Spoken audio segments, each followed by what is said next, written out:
You're listening to True Crime PI, an investigative podcast that explores unsolved, missing, and unidentified persons cases from the 70s, 80s, and 90s. In the United States, there are more than 200,000 unsolved, missing, murdered, and unidentified persons cases. In order for justice to be served, these cases need to be shared. So what are we waiting for? Let's solve a cold case. Welcome to True Crime PI. I'm your host, Dana Pohl, and you are listening to Part 1 of the life and disappearance of Lonene Ray Raffle Rogers. I want people to know who Lonnie was, who she lived. And it seems like all we focused on is her disappearance and her death. And that somehow feels wrong to me because she was so much more than that. In this episode, you will learn about the life and the disappearance of Lonene Ray Raffle Rogers, told through the voices of a sister who carries the gift and the burden of being one of the only people left on Earth who really knew her. I'm the only one left that can describe Allison's mother to her. I want Allison to know her mother before I die because I'm the end of the road. The daughter who is relentless in her pursuit of truth and justice. That 5-year-old little girl is right now fighting to find her mother. I don't want to hear excuses. I don't want to hear we don't have time. It takes time. We don't have time.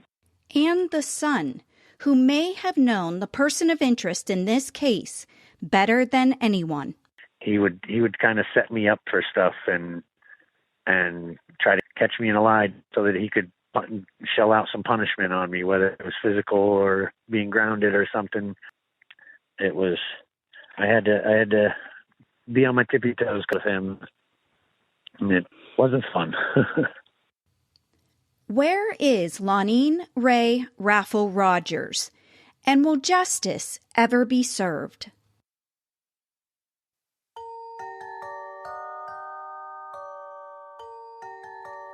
Lonnie Ray Raffle was born on October 18, 1951, in Youngstown, Ohio, to Maxine and Raymond Raffle. The Raffles were thrilled to welcome their first child, their little pink bundle of joy, named after her grandfather, Lonnie. Although Lonnie looked healthy and happy, her parents soon discovered that she had been born deaf.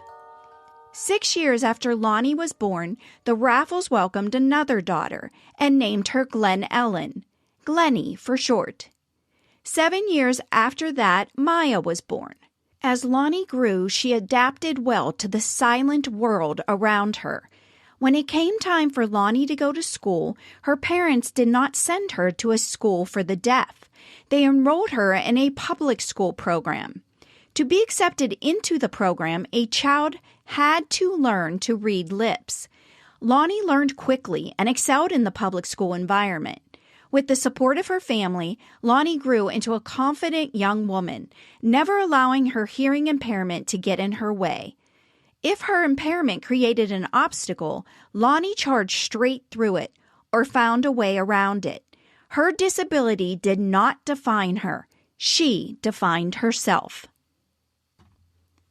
According to her sister Glennie, Lonnie was a happy, upbeat person who loved people, music, and dancing. The Beatles were her favorite band. She thought Paul McCartney was dreamy, and she fell in love with Tom Jones after she went to see him in concert. Here's Glennie describing her sister and how much she loved to dance. Oh, she was fun, delightful. She just had a sparkle about her, right? She really did. She loved to dance, which was hard for her because, she had to go by the vibration on the floor or her dance partner. And it happened to be my father, years ago before he was married, worked at Arthur Murray. My dad was a good dancer. And it was touching to see them dance. The Raffle family did not view Lonnie's deafness as an impairment. Listen as Glennie describes how Lonnie communicated with her family. She could read lips very, very well. Many people, when talking, would look at me and say, "Tell Lonnie this," and then I would tell Lonnie, and Lonnie would respond, and I'd repeat. And she loved people that. I know my Aunt Helen, for one, and a couple of, the other aunts would say, "No, you tell me." And Lonnie would, and then usually it would get misconstrued, and we would all laugh. But Lonnie really liked that when someone would say, "No, leave Glennie out of it, you tell me." According to Glennie, Lonnie didn't get frustrated when people could not understand her. She asked questions and found a way to express herself. The questions Lonnie asked gave Glennie a glimpse into her sister's world. We were very, very close. And she would be the first one to laugh at herself. But, some things she just couldn't really understand. I'm going to say I was probably 8 or 9 years old, which would have made Lonnie, she'd have been about 15. We were laying in a field at my grandparents', and I don't know what we'd been doing, but we were laying there, and the sun was really bright. And she tapped me on the shoulder like she always did, and she said, doesn't that hurt your ears? And I said, "What?" And she said, "The sun. You know how the sun will beat, and it'll just beat really hard and then kind of go back?" And I said, what are you talking about? It doesn't make any noise. She thought because the sun was so intense that it would be very loud. Together, Lonnie and Glennie navigated the space between silence and sound. Glennie admired Lonnie and the way she faced challenges head on. Her hearing impairment may have slowed her down, but it never stopped her. She went to Woodrow Wilson High School, and that was, all hearing people, but they had a class, of, probably 8 students that were deaf. It did slow her down, but she did very well in school, got very good grades. Lonnie fell in love with a boy named Bill in high school. Bill was also hearing impaired. The two attended the prom together and seemed to be the perfect couple until the day Bill ended their relationship. Not long after their breakup, Bill started dating Lonnie's best friend. Lonnie was heartbroken, but she handled the situation with grace and remained friends with both of them. During her senior year, Lonnie's family moved to Meadville, a small town in western Pennsylvania, about 90 miles north of Pittsburgh and 65 miles northeast of Youngstown. Lonnie did not move to Meadville. She stayed with relatives so that she could graduate in 1971 with her Woodrow Wilson High School class. After graduation, Lonnie joined her family in Meadville. Her goal was to become a teacher for the deaf, so she enrolled in classes at a local college. Shortly after moving to Meadville, Lonnie met a man named Clinton Randall Rogers, Bud for short.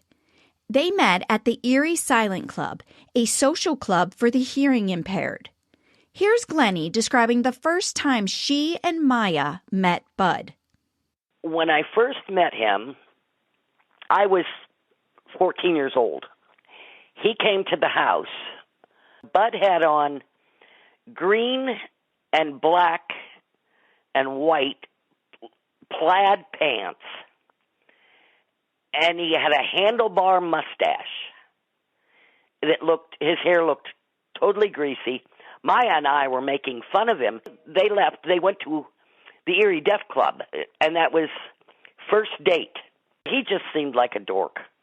Well, then Lonnie had him shave off the mustache, washed his hair, dressed him different, and he was a good-looking man.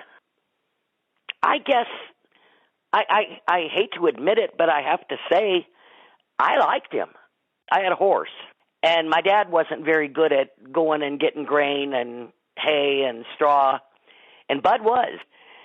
He was like a big brother to me. The differences between Lonnie's upbringing and Bud's were apparent from the beginning. Unlike Lonnie, Bud was not born deaf. He was a hearing child until the age of 3, when he and his family were involved in a car accident. The brain injury Bud sustained in the accident caused him to lose his hearing. When it came time for Bud to go to school, he was sent to the Western Pennsylvania School for the Deaf, a boarding school located 90 miles away near the city of Pittsburgh. With little money to return home, he often spent weekends and holidays at the school. A photo of the Western Pennsylvania School for the Deaf soccer team provides a glimpse of a young Buddy Rogers. Another class photo depicts a more mature Randall Rogers. These photos can be found on my True Crime PI Facebook group. After graduation, Bud moved back to the Meadville area. Another stark difference between Bud and Lonnie was the way in which they viewed their impairment.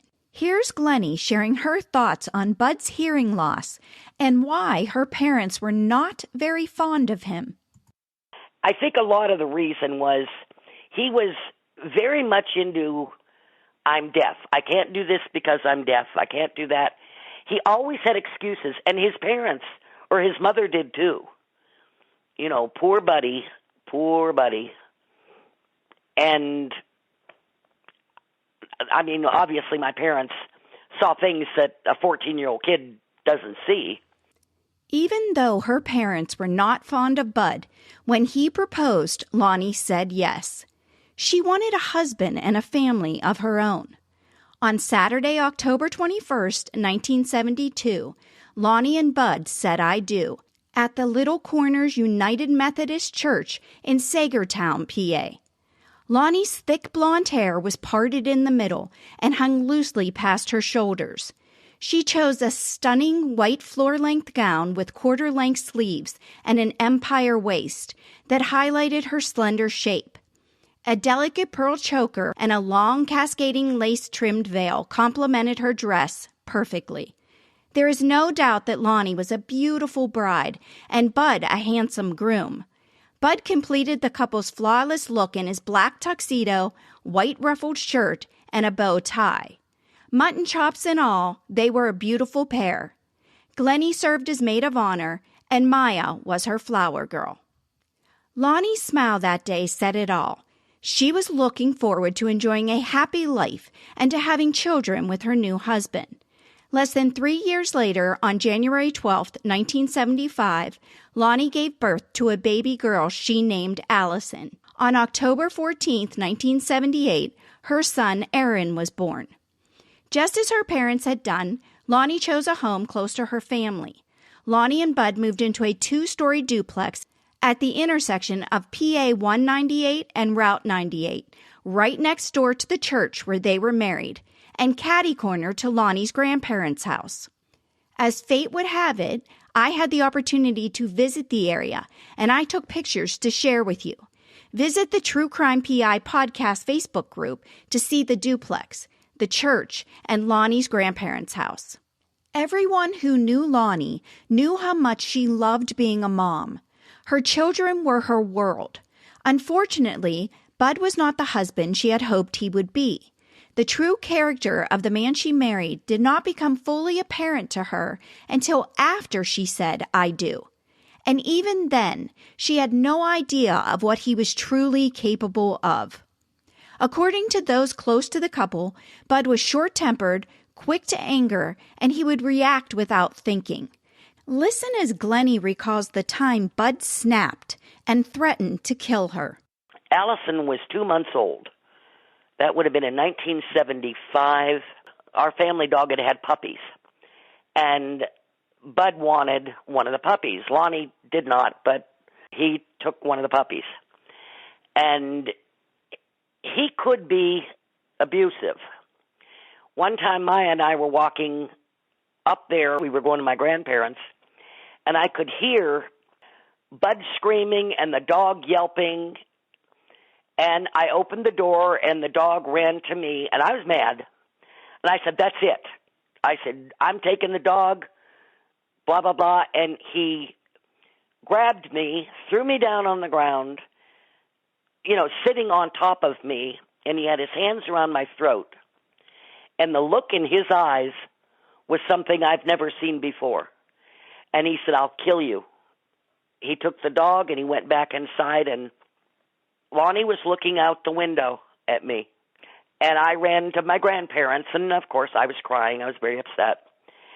And they were going to call the police. Well, then Lonnie and Bud came, and Bud waited outside, and Lonnie came into the kitchen and said, You made Buddy mad.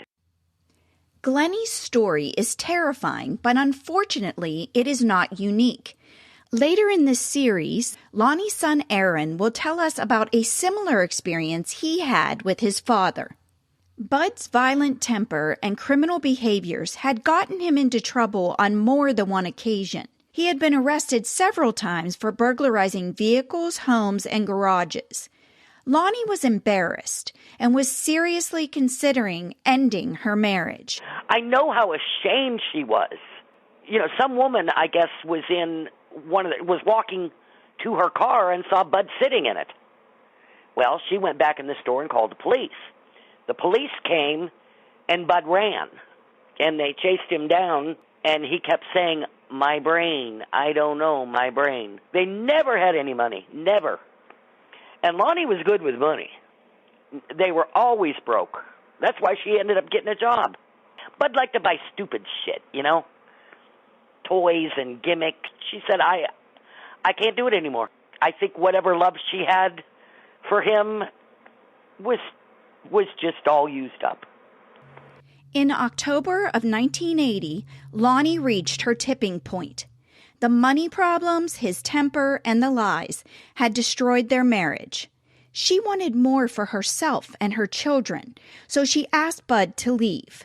Bud reluctantly agreed and moved in with his mother, who lived in a nearby community.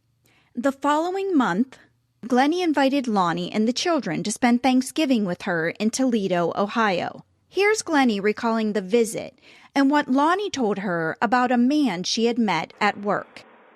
I saw Lonnie for the last time. She and the children came Thanksgiving of 1980.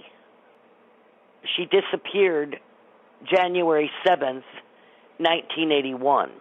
So that would have been a little over a month later. And when she was here in Toledo, we talked about, she was done with Bud.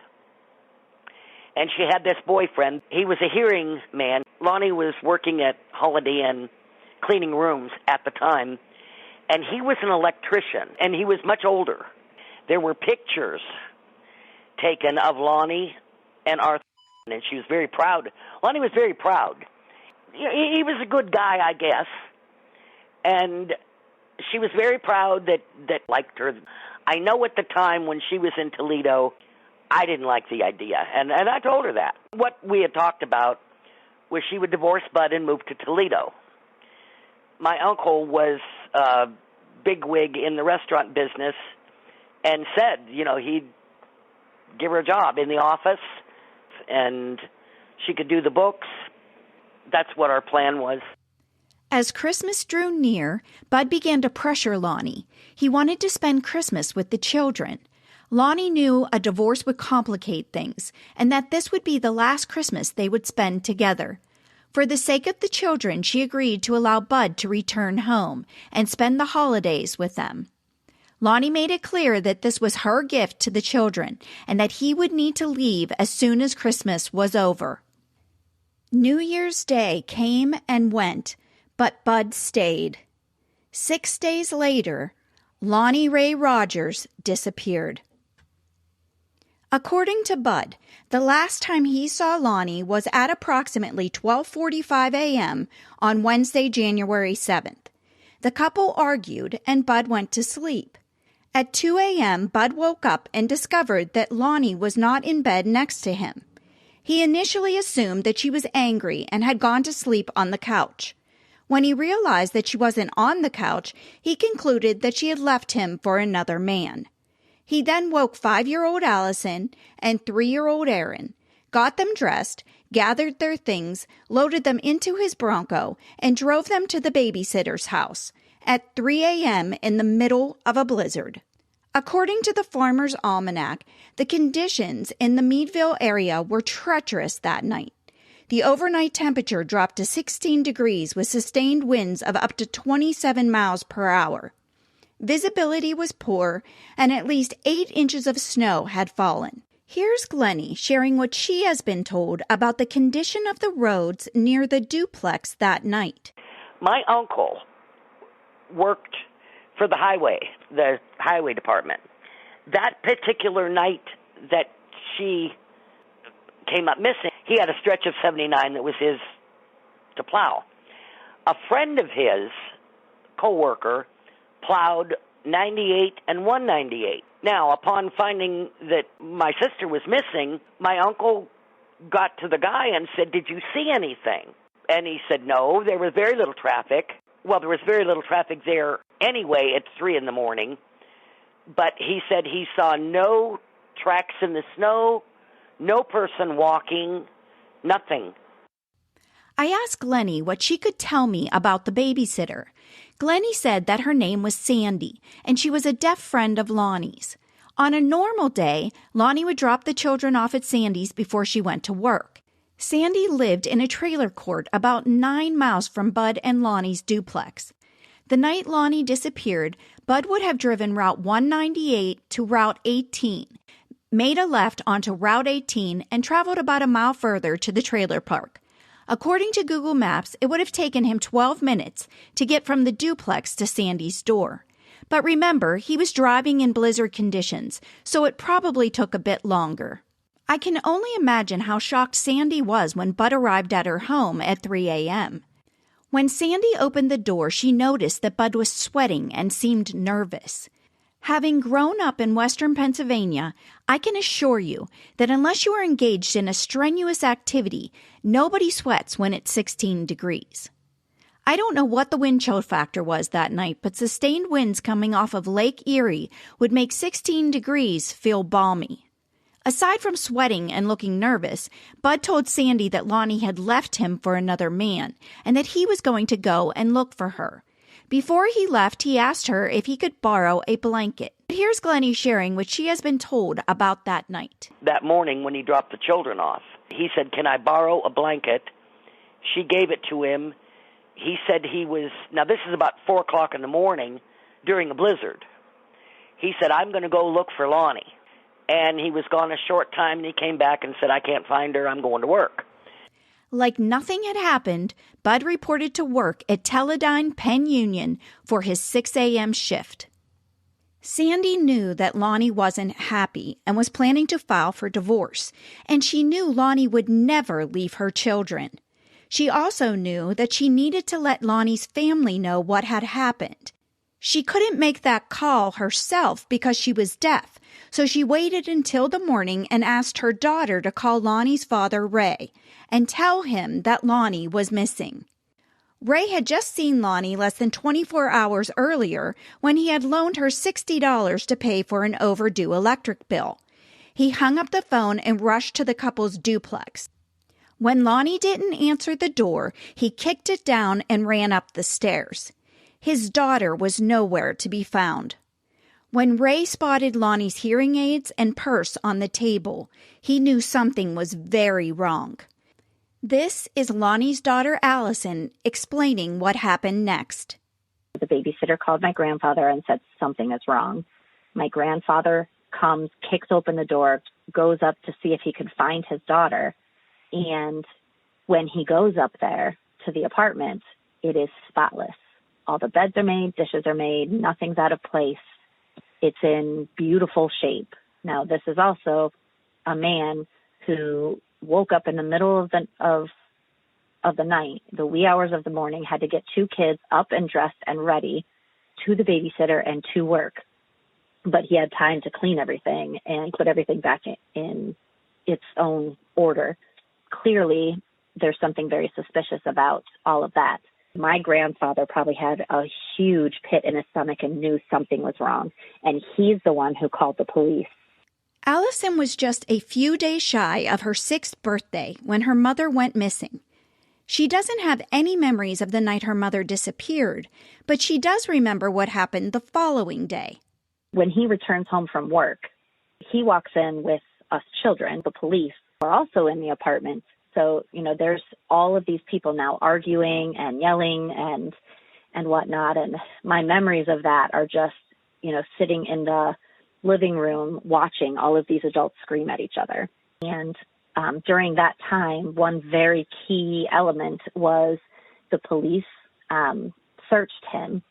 They looked in his wallet and found $60. They asked him where the $60 came from. He says, Lonnie gave it to me. So, of course, I'm sure my grandfather erupted, because Lonnie would not have given him money.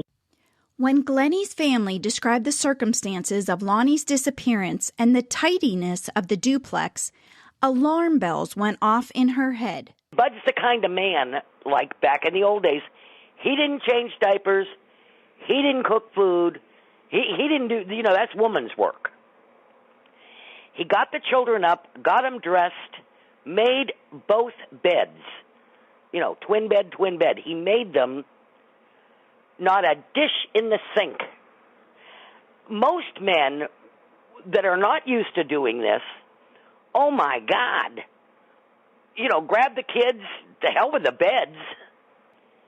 That to me is a real red flag that the police never seem to take as seriously as I did.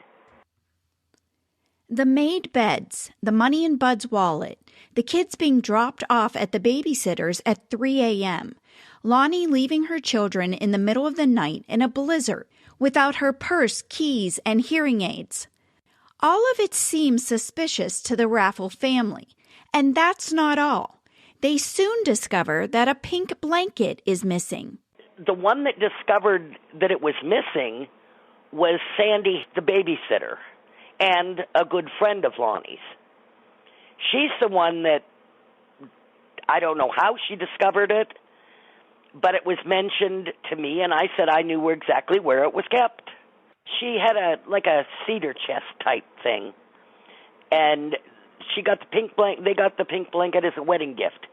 It was a king size, and back in 1972, there weren't a whole lot of king size beds, and the police, I believe, they searched for it. It was nowhere to be found, and Bud said he didn't know. Well, that can't be true. For so many reasons, Glennie and Allison believe Bud is responsible for Lonnie's disappearance. Aaron was just 3 when his mother went missing. He doesn't remember her, but he does have memories of exactly how abusive his father could be. This is what Aaron thinks happened to his mother. Well, through talking with other people and people that know him before I was even in the picture, how, he would kill animals and stuff, I guess. And I think he choked her to death. And I think he put her in a blanket, and I wish I could know what he did with her after that, but he did away with her body in a way he is very confident he will never get caught.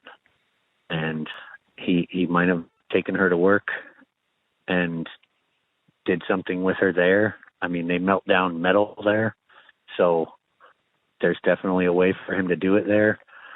I don't know if he maybe got there early and was able to do it without anybody seeing him because of shit. He got there before shift change maybe. Who knows with the weather the way it was. I mean, he had a 4-wheel drive Bronco, full-size Bronco.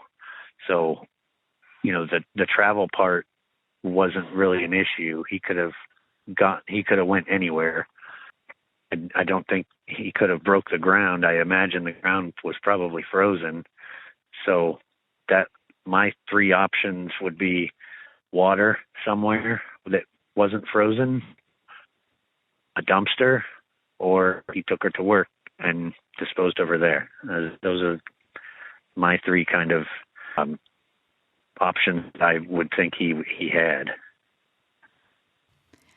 I firmly believe in the presumption of innocence until proven guilty in a court of law. However, in this case, I struggle with what appears to be a weak investigation into the last person to see Lonene Ray Rogers alive. Bud used sign language to communicate, but the state police chose to interview him without an interpreter. According to law enforcement, Bud cooperated with the initial investigation and has never been named a suspect. Here's Aaron describing what it was like to communicate with his father. It was difficult with the communication. I had to learn sign language. My father could speak decently well for me to for the most part understand him, but for me to talk to him was a little different story. It was more difficult for him to understand me. So, sign was used and speaking was used at the same time. And that way, he could hear certain pitches, like high pitch stuff, I guess he couldn't hear.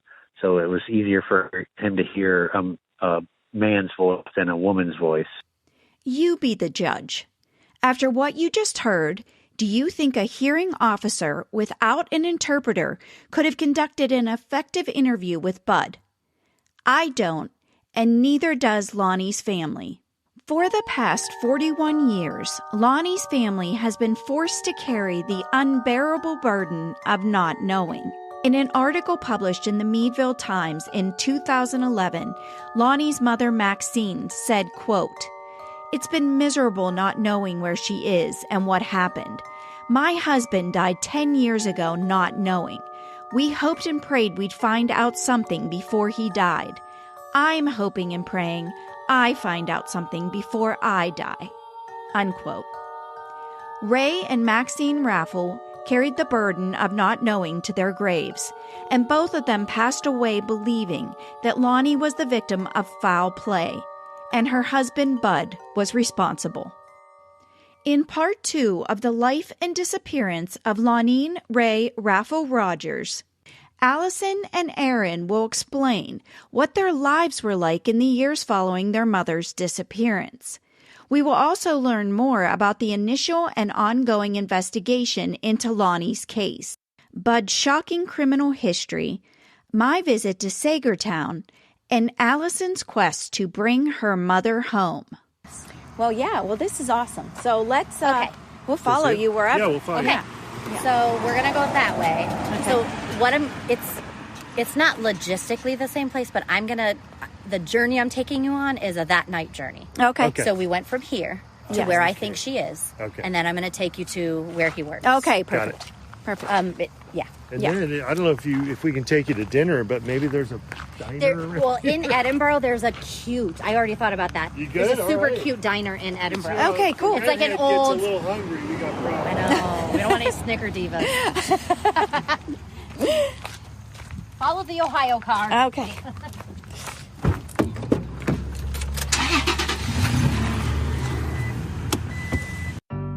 Recently, Allison released a book about her mother and what life was like growing up without her. In A Daughter's Journey and Story of Resilience, Allison shares the truth about her father's abusive behavior, the very behavior that prompted Children's Services to remove her and Aaron from the home, only to be removed and returned again and again. This vicious cycle continued until the day Bud dropped Allison off at the Erie Police Station and drove away. A Daughter's Journey and Story of Resilience is available on Amazon. Check out my show notes for links to Allison's book, Lonene's Uncovered Case File, and the Justice for Lonene Facebook group. If you have information about the disappearance of Lonene Ray Rogers, please contact the Pennsylvania State Police, Meadville Barracks. Follow us on Instagram and Twitter, like our True Crime PI Facebook page, and join our Facebook group to discuss the case featured in each episode. If you enjoy this podcast, please take a minute to rate and review it. Ratings and reviews attract listeners and ultimately result in more exposure for these cases. Visit my website at truecrimepi.com to suggest a case, and if you're feeling generous, click on the Buy Me a Coffee link to support this podcast. Thank you for listening. True Crime PI is written and edited by Dana Pohl. Theme music, CD Streets, and Come Out and Play, written and performed by the very talented Darren Curtis at DarrenCurtisMusic.com.